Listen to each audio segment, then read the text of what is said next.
Another great conversation I had with a friend of mine the other day was on the subject of female anger.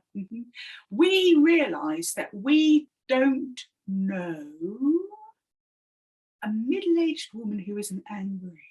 Now, this has not got a lot to do with the menopause. Although you might think, oh, well, of course, it's just their hormones. No, it's not. I think you reach a point as a woman where you suddenly realise that you have been chucking yourself under a bus, that you have been buying into a patriarchal way of thinking. And again, I say this a lot, this has got nothing to do with men. I think that men are just saying not exactly the same level of victims as women in this, but it's not fucking serving men either, is it? No. So, what was that thing about being angry? And the conversation came about because I was walking down the road, and sometimes my dog is a rescue dog. Sometimes he gets scared about stuff. And there was a man, happened to be a man walking towards us. My dog got scared of him and decided it was a good idea to walk on the road. So he gets to kind of just off the curb and a little bit into the road. I can't, there's no way I'm going to pull him back in towards the thing he's terrified of. That's not going to happen. There's a car coming towards us, and this car is not slowing down. I mean, you don't have to brake, but take your foot off the accelerator.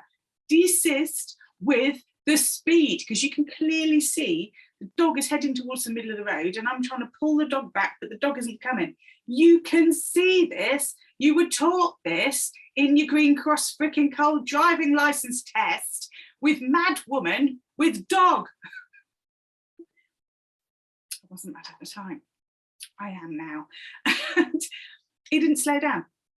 So just as he kind of gets up towards us, poor dog thought he had to be scared of the man. I shout at this guy, slow down! It just came from out of nowhere. And I think that there comes a point where there's a tipping point, and you may be all going, oh, she's so menopausal, she has no idea. But I think there is such a thing as justifiable anger. And I think there's such a thing as anger that stacks up. It stacks up. It isn't just incident that we brushed under the carpet. It isn't just thrown under the bus yet again, under something, carpet, bus, under the wave. Not under the car, and luckily the dog wasn't, and I think I really terrified that driver. But we get to a point where we feel all of the feels that we denied in ourselves.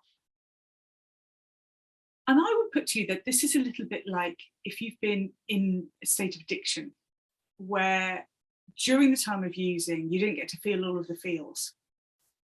And so sometimes the feels that you didn't get to feel come up when you're, coming out the other side of addiction, you're in recovery.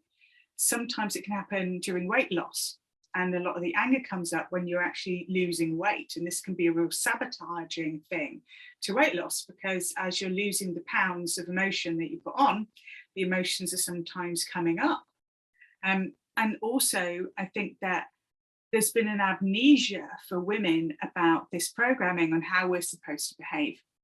And through this amnesia of programming to be the good girl, or whatever that is, that we have just sucked it up. That's rude. We've sucked it up. And by having said yes when we meant no, or by being chucked under the bus, the wave, the bike, or whatever you want, the emerging of what happens when you suddenly go, I've had enough. I've had enough. And it's like the floodgates of anger open, and all the stuff that you didn't allow yourself to feel, unpleasant emotions, negative emotions. There are no such thing, people. When that comes out, we just become, angry. Really, really angry. So I think there's an uprise of anger which has had an opportunity to surface through the isolation and the slowing down of COVID. When we were busy all the time, and believe me, if you work for the NHS, just delete everything I just said. But I think for many people, not everybody, life slowed down, it's a little bit like we get so miserable around Christmas. Every time life slows down, stuff comes up.